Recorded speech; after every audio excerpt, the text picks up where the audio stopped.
สบายดีท่านผู้ชมที่เคารพขอต้อนรับท่านเข้าสู่การรายงานข่าวพยากรณ์อากาศที่ของข่าวกรมอุตุนิยมและอุทกศาสตร์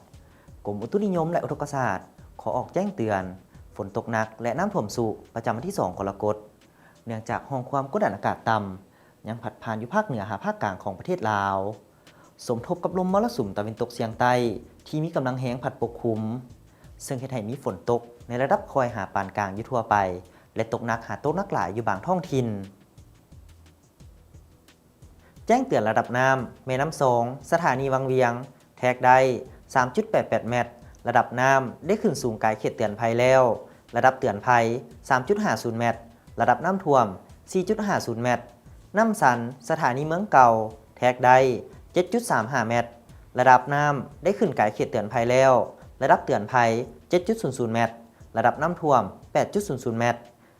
ดังนั้นจึงแจ้งเตือนถึงประชาชนและองค์การปกครองท้องถิ่นทุกภาคส่วน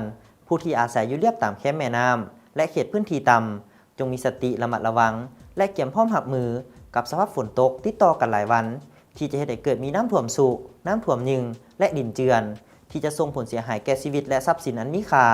สำหรับผู้จะเดินทางผ่านเขตผู้สูงต้องได้ตรวจสอบสภาพอากาศสภาพถนนหนทางและสภาพยานพาหนะก่อนออกเดินทาง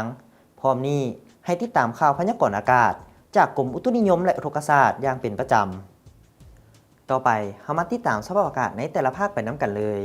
ภาคเหนือด้านตะวันออกจะมีฝนตกในระดับคอยหาปานกลางอยู่ทั่วไป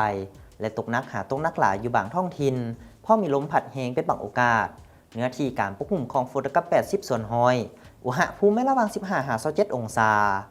ภาคเหนือด้านตะวันตกจะมีฝนตกในระดับคอยหาปานกลางอยู่ทั่วไปและตกหนักหาตกหนักหลายอยู่บางท้องถิ่นเพราะมีลมพัดแรงเป็นบางโอกาสเนื้อที่การปกคลุมของฝนกับ70ส่วนห้อยอุณหภูมิไม่ระหว่าง22-32องศาที่นครหลวงเวียงจันทร์จะมีฝนตกในระดับคอยหาปานกลางอยู่เกือบทั่วไปและตกหนักอยู่บางบริเวณเพราะมีลมพัดแรงเป็นบางโอกาสเนื้อที่การปกคลุมของฝนกับ75ส่วนห้อยอุณหภูมิไม่ระหว่าง24-31องศาภาคกลางจะมีฝนตกในระดับคอยหาปานกลางอยู่เกือบทั่วไปและตกหนักหาตกหนักหลายอยู่บางท้องถิ่นเพราะมีลมพัดแรงเป็นบางโอกาสเนื้อที่การปกคลุมของฝนกับ70ส่วนห้อยอุณหภูมิไม่ระหว่าง23-31องศาสลับแขวงไซสมบูรณ์จะมีฝนตกในระดับคอยหาปานกลางอยู่เกือบทั่วไปและตกหนักอยู่บางบริเวณเพราะมีลมพัดแรงเป็นบางโอกาสเนื้อที่การปกคลุมของฝนกับ65ส่วนห้อยอุณหภูมิไม่ระหว่าง19-27องศาภาคใต้จะมีฝนตกในระดับคอยอยู่เกือบทั่วไปและตกปานกลางหาตกหนักอยู่บางท้องถิ่นเพราะมีลมพัดแรงเป็นบางโอกาสเนื้อที่การปกคลุมของฝนกับ60ส่วนห้อยอุณหภูมิไม่ระหว่าง24-32องศาสำหรับเขตผู้เพียงบริเวณจะมีฝนตกฟ้าห้องฟ้าเหลื่อมในระดับคอยหาปานกลางและตกหนักอยู่บางบริเวณเพราะมีลมพัดแรงเป็นบางโอกาสเนื้อที่การปกคลุมของฝนกับ65ส่วนห้อยอุณหภูมิไม่ระหว่าง16-26องศา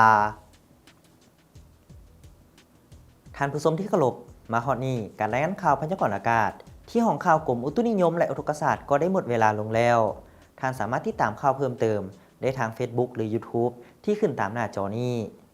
ความสุขโชคดีจงมีแก่ท่านสบายดี